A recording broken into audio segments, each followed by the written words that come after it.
Welcome to episode 39 of Insects for Fun. Time really does fly, but today we are not talking about flies at all, despite the common name.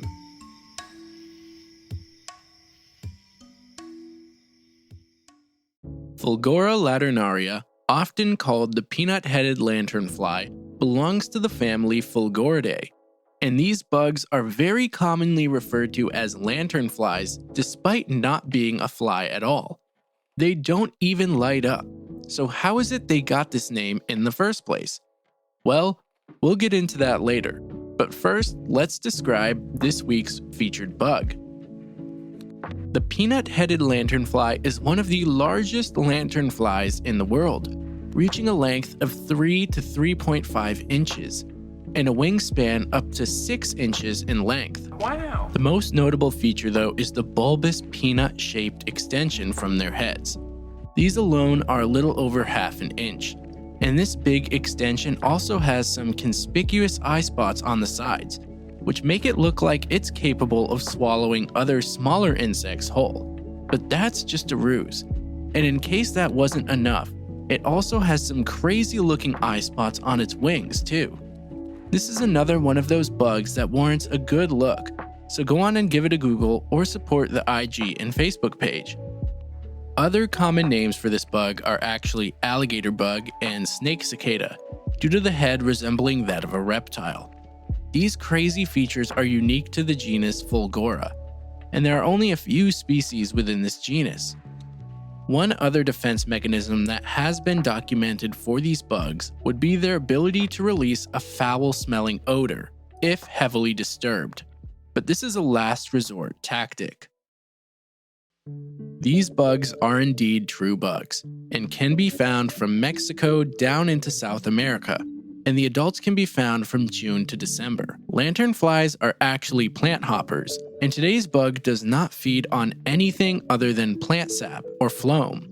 In fact, their mouths are specifically designed for piercing plants, unlike other bugs who can pierce and feed on insects too. The life cycle of these starts when a male lures a female using vibrations by knocking its hollow peanut-shaped head structure against a tree.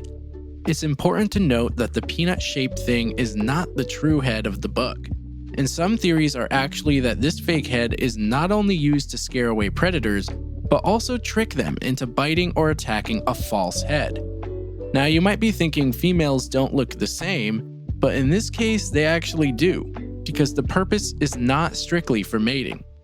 These bugs form pairs in the summer months, and the females lay a large group of eggs on the host tree, which is often a guapanol tree, scientifically known as Hymenea corbaril. She also coats the eggs with a waxy substance to protect them from predators and harsh environmental factors. The end result really does look like a big mantis egg sac, or ootheca. The nymphs hatch with the same peanut head structure the adults have, but at a much smaller scale, because the bugs of course are not big at all at this age. There isn't a lot of information publicly available on breeding or other behaviors, so I'm not exactly sure how long it takes to reach the adulthood.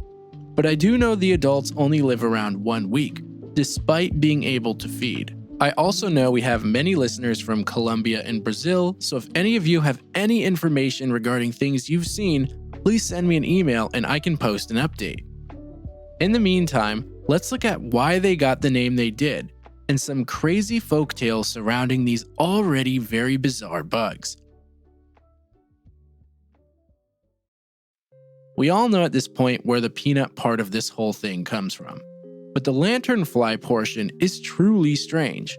The origins of how it got named a lanternfly started in 1705, when a German artist and naturalist named Maria wrote up a book titled Metamorphos Insectorum Surinamensis.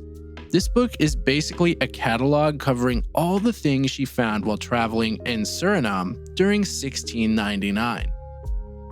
The only catch is that in her description she states these bugs light up their heads at night when both sexes are present, and the light is bright enough to read by.